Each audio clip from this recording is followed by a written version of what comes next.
Okay, so I just wanted to introduce myself before we get started. So I am a security researcher. I focus on AI security. I also have my own company, and I provide technology consulting services. So if you scan that QR code over there, you will get access to my LinkedIn. That's probably the best way to contact me.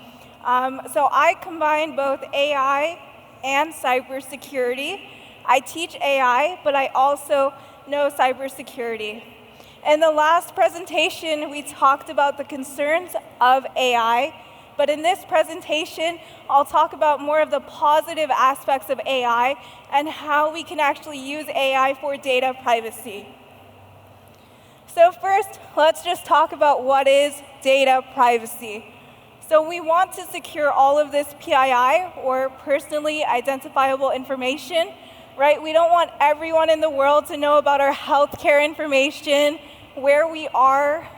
Right now, maybe we want to advertise that we're at this stadium, but I don't want everyone to know where I am every day. So we want to keep this information secure, and we want to ensure data privacy. Now, one issue with data privacy is that it's very easy to hack into these servers. So in traditional machine learning, we have one server typically. So in machine learning, usually it's just one server, and this one server has all of the data on it. So if you're a threat actor, you can just hack into one server, and you get access to all of the data. So that's an issue. In centralized machine learning, which is the traditional machine learning, we have one single point of failure. But is there a better way to harness the power of machine learning without having this single point of failure? And yes, there is. It's called federated learning. So federated learning is a machine learning technology that is basically a distributed version of machine learning. So in this system, we have a network of devices. So what that means is I have a network of all of these different mobile phones, and I'm going to send updates to a server, but I'm not sending the data on my phone. So we all have apps on our phone, right? We have Instagram, Facebook, maybe news apps, just random apps on our phone. And we don't want everyone to see the content of every single app. But we might want to make a better user experience. So in that case, our phone is going to say, I used these different apps today. I like these topics. And it sends that to the server. And then the server gets that information from my phone, but it also gets information from all of your phones, but it's not getting our data, it's just getting updates to a machine learning model. So for example, we've all heard of targeted advertisements, where social media applications use our location information to target us for certain ads. So in this case, let's just say all of us, we're in cybersecurity, so it might give us a lot of cybersecurity ads. So that's what the server is going to get. It's just trends in the data, but it doesn't actually get the data. So that's how federated learning works. So typically, to refine machine learning, we would do this process for several rounds, right? So if, for example, I'm on Instagram, and I am looking at one post about hacks and hops, and then all of you are looking at different posts about hacks and hops, then that's one round, and I select maybe this middle section over here in front of me, and we're all going to collaborate, and we're going to say that all of us like cybersecurity, and it does that for one round. And then it goes into this section over here, and it says, okay, what are your preferences? And then it looks at that and says, okay, you like cybersecurity too? That's another round. So it's averaging all of the information for all of us. So it's looking at all of us over here, all of us over here, all of us over here, just everyone in this area. And it's going to say, based on the averages that I see the trend of everyone really likes cybersecurity. So that's what I'm going to send to the application that is using federated learning. But federated learning is used in many different scenarios. While this might seem like a futuristic technology, it's actually being used in healthcare and in telecommunications, basically any kind of system where they have multiple devices and they all want to collaborate on something without sharing data. So this has actually been used in healthcare for COVID-19 research. So on the slide, you'll see there are 3 different hospitals, and they can all collaborate to learn about COVID-19. But they're not sending patient information when they are collaborating on this machine learning model. So it just says that based on the data that I have, I see this trend. So the server is going to say, what do you think the trend is for this COVID-19 research? And then hospital 1 would say, okay, I'm going to update the model that I actually think we see it more in older individuals, so it will send that to the server. And then hospital 2 will also do this at the same time and say, I see this trend with a certain demographic. And they keep doing this to just update the model itself, and the server is going to average all of these updates to say that I noticed COVID-19 is prevalent among people of a certain age group, of a certain demographic, of a certain location. But it doesn't have access to our healthcare information. It only has access to the trends that the hospital is telling it. So in this way, it is preserving patient privacy because they're not looking at the data itself. They're just looking at trends based on the selective information the hospital shares. Like, I see COVID-19 with older individuals, but it doesn't say that I see COVID-19 with patient A, B, or C. But can we actually make this better? Can we enhance federated learning? And the answer is yes.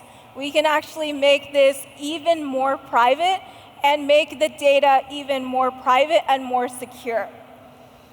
So we can actually enhance federated learning and make it better by using something called privacy-enhancing technologies, or PETs. So I'm going to talk about 3 different versions of privacy-enhancing technologies, and these have actually been used to enhance federated learning in the industry. So the first privacy-enhancing technology I'll talk about is secure multi-party computation. The second one is homomorphic encryption, and then the third one is differential privacy. So let's talk about the first one, secure multi-party computation. So in this type of privacy-enhancing technology, remember I said all of us are collaborating on the machine learning model. Now, let's just say we have a secret, and this secret is something we don't all want to know. Maybe the secret means the total trend of everyone in the stadium. Maybe I only know what's on my phone, for example. So in secure multi-party computation, we each have a part of the secret. So in this case, it would mean this section, for example, has access to the trends that they see, but they don't know what's happening in the other section over here. So we only see part of the secret. So here on the slide, you'll see that there's a party of people, and 3 of them are circled. So that means that 3 people each have a different part of the secret. So in this way, they can all come together and say, I have one part of the secret, and then only the server will know the true secret. They only know their part of the secret. So this is a way to a secret share and also to prevent the secret from being known by everyone. And now the second way we can actually enhance federated learning is by using homomorphic encryption. How many of you have already heard of homomorphic encryption? Show of hands. A few people. So this is typically a technology we hear about in research a lot. People keep talking about homomorphic encryption, that it's the next big thing in cryptography outside of post-quantum. And the idea of homomorphic encryption, it's actually very simple. So instead of computing everything just with raw data or raw information, I'm going to compute everything in an encrypted state. So what this means is if I'm the server and I'm receiving updates from each of these sections, I don't actually see the trends. Like, I don't see cybersecurity. I don't see hacks and hops. I don't see FRSecure. I see just an encrypted ciphertext. So in homomorphic encryption, the server only has access to encrypted data. They don't have access to the raw data. So this is a way to make it even more secure. So in this case, each phone or each person would send the server encrypted information.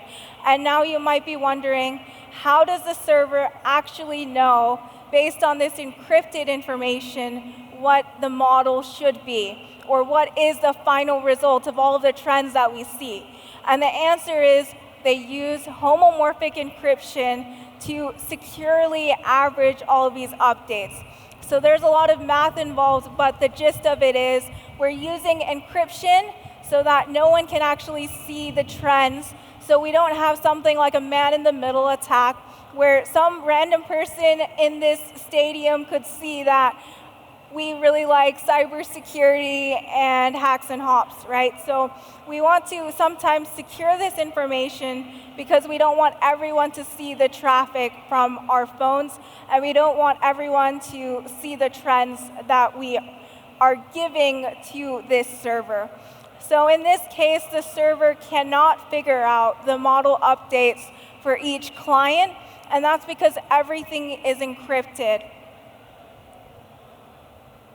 And now the last privacy-enhancing technology that we'll talk about is differential privacy.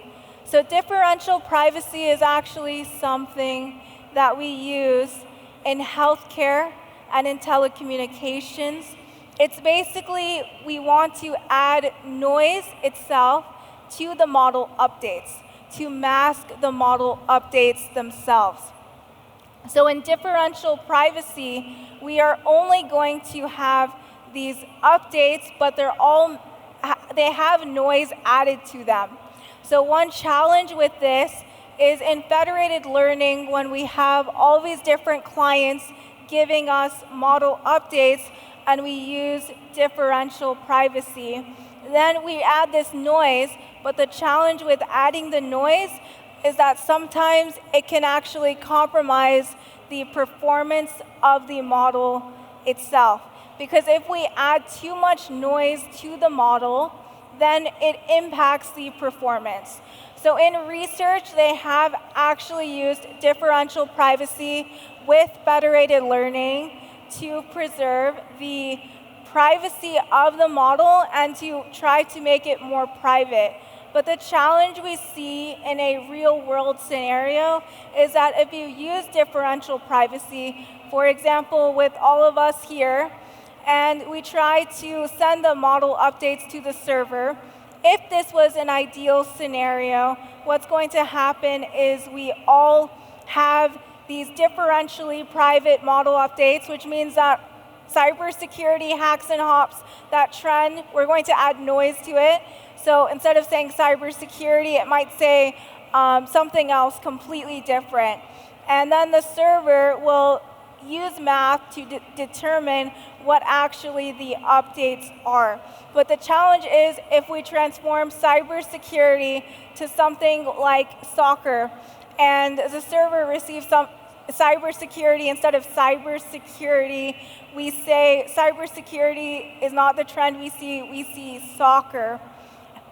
And then we give this to the server might be able to create this and say cybersecurity is the trend, but let's say we're an end user and we use this model. That's going to be a challenge, because if we ask the end user, what is the trend we see, and the model responds with soccer, then it's really difficult to decide or determine what the real trend is, because we see soccer instead of cybersecurity. So that's a challenge we have in the real world scenario, is that when we add differential privacy, it's actually very difficult for us to add, to have a model that's not only private but also accurate. However, this has been used to enhance healthcare. So in a lot of healthcare applications where they don't have an end user and it's all internal to the system, then they use differential privacy. And in this case, it does work because an end user is not seeing the output of the model. So for example, a hospital, they don't see what is inside the hospital database, right? We only see our patient records. But in that case, they use differential privacy. And so to enhance federated learning, we want to combine all of these different privacy-enhancing technologies. So I know there's a lot of fear about machine learning and about privacy and data privacy, but there is actually a lot of research happening to ensure that we can harness the power of machine learning while also preserving data privacy. So if you wanted to implement federated learning in your own organizations, it's actually very easy to do so. So there are a lot of different systems and tools that you can use to adopt federated learning in your own systems. So the ones I've listed here are open source, which means they're available to everyone.